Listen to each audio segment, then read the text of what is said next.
Ukraine ने रूस के सारातोव में बहुत बड़ा हमला किया है। यूक्रेन की ड्रोन आर्मी ने 15 धमाकों से रूस के ऑयल डिपो को जला डाला है। इस हमले में रूस का क्रिस्टल कॉम्प्लेक्स भी पूरी तरह से जलकर राख हो गया है। वहीं रूस ने क्राइमिया बॉर्डर पर S-500 तैनात करके नाटो में खौफ पैदा कर दिया है।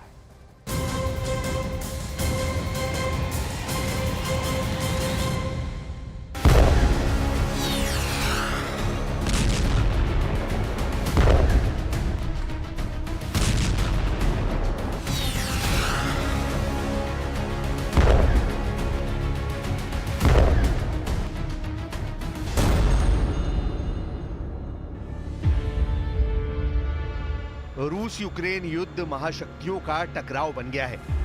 एक तरफ मोस्ट पावरफुल पुतिन है तो दूसरी तरफ अमेरिका की अगुवाई वाला 32 देशों का सैन्य संगठन नेटो, जिसकी दी गई लंबी दूरी की मिसाइलों की बौछार ने रूस की हालत बिगाड़ दी है। फिलहाल पुतिन की मिसाइल पावर तहस नहस हो रही है।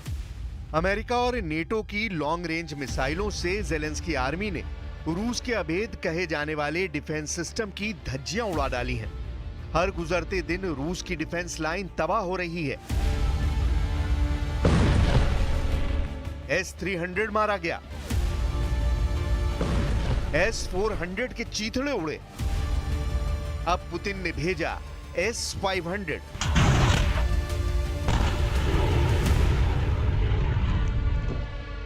यूक्रेन के भीषण हमले से दहल रही रेड आर्मी को बचाने के लिए पुतिन ने अपने सबसे दमदार योद्धा को वॉर जोन में भेज दिया है। क्राइमिया ब्रिज की रखवाली के लिए पुतिन ने S-500 को तैनात कर दिया है।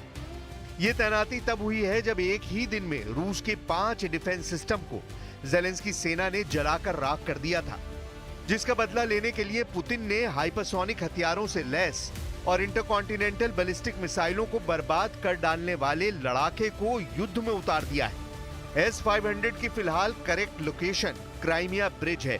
क्राइमिया को बचाने के लिए पहले लॉन्चर तैनात किए गए, लेकिन जब से यूक्रेन ने एटैकम्स और स्टॉर्म शैडो मिसाइलों की बौछार शुरू की है, रूस ने अपने सबसे ताकतवर डिफेंस सिस्टम का कवच सभी बॉर्डर पर खड़ा करना शुरू कर दिया है।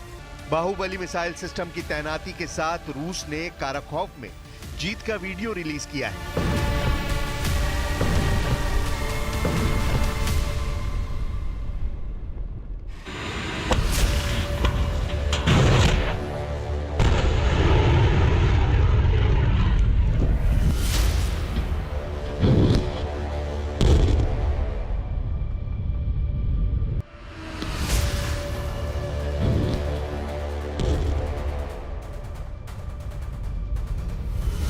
रूसी रक्षा मंत्रालय ने यूक्रेन के काराकोव और उसके आसपास के इलाकों में भीषण युद्ध का ट्रेलर जेलेंस्की को दिखाया है। रूस के हमले में काराकोव के स्कूल और रिहायशी इलाके में भारी नुकसान पहुंचा है। काराकोव को जीतने के बाद रेड आर्मी उत्तर पश्चिमी टोरेत्स्क में भी बढ़त बना चुकी है। पुतिन आर्मी ने टोरेत्स्क और शेरबिन्युका नेशनल हाईवे पर कंट्रोल कर लिया है। टोरेत्स्क के भीतर और उसके आसपास सामरिक बढ़त ने रूस को थोड़ी राहत दी है, लेकिन कुर्स्क में जेलेंस्की आर्मी फिर से पलटवार शुरू कर चुकी है। हालांकि पेरिस से जेलेंस्की के लिए बैड न्यूज आई है। रूस से युद्ध जीतने की ट्रेनिंग लेने पेरिस पहुंचे यूक्रेन की सेना में भगदड़ मच गई है। फ्रांसीसी मीडिया आउटलेट्स ने फ्रेंच आर्मी के अधिकारियों के हवाले से दावा किया है कि पेरिस में आर्मी ट्रेनिंग करने पहुंचे यूक्रेन के कई सैनिक भाग गए हैं। जिस यूनिट के सैनिक भगोड़े निकले वो 155वीं Anne of Kyiv mechanized brigade है। ब्रिगेड का नाम कीव में जन्मी एक राजकुमारी के नाम पर रखा गया है, जिसने 11वीं शताब्दी में फ्रांसीसी राजा हेनरी से शादी की थी। फ्रांसीसी सेना इस ब्रिगेड के लगभग 2300 सैनिकों को ट्रेनिंग दे रही है। ट्रेनिंग देने वाले जवानों के साथ 300 यूक्रेनी पर्यवेक्षक भी साथ आए हैं। फ्रेंच आर्मी के सख्त कायदे कानून और हाड़तोड़ ट्रेनिंग से यूक्रेन के सैनिकों की हालत खराब हो गई। ट्रेनिंग के बीच से 50 से ज्यादा सैनिकों ने मैदान छोड़ दिया है। सैनिकों की भगदड़ से कीव में कोहराम मचा हुआ है। जिन लड़ाकों के दम से जेलेंस्की रूस को हराने का प्लान बना रहे हैं, वो ट्रेनिंग के दौरान ही पस्त हो गए हैं। एक तरफ सैनिकों की भगदड़ ने जेलेंस्की को परेशान कर रखा है, तो दूसरी तरफ बेलारूस के तानाशाह ने नई धमकी दे डाली है। लुकाशेंको ने जेलेंस्की के लोकतंत्र से बेहतर बेलारूस की तानाशाही को बताया है। मायने ये है कि लुकाशेंको यूक्रेन के लिए नई मुसीबत खड़ी करने जा रहे हैं। Почему Володя Зеленский себя так ведет?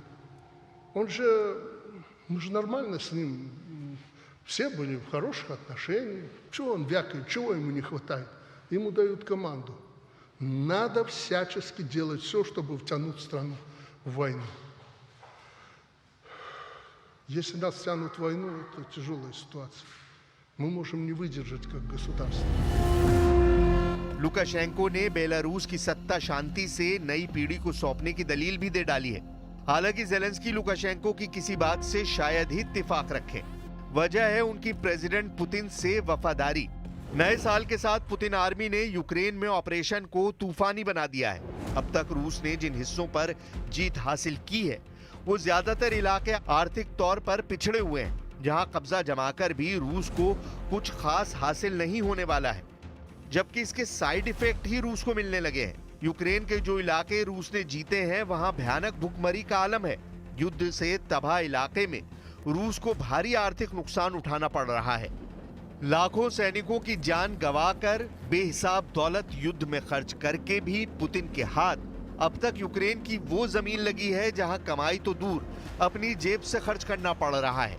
वहीं नेटो फोर्स से मिले बैकअप के बाद रूस अपनी जमीन पर यूक्रेन से पिटने लगा है। यूक्रेनी सेना ने कुर्स्क क्षेत्र में रूस की 810वीं सेपरेट मरीन ब्रिगेड की चौकी पर हमला कर उसे बर्बाद कर दिया है।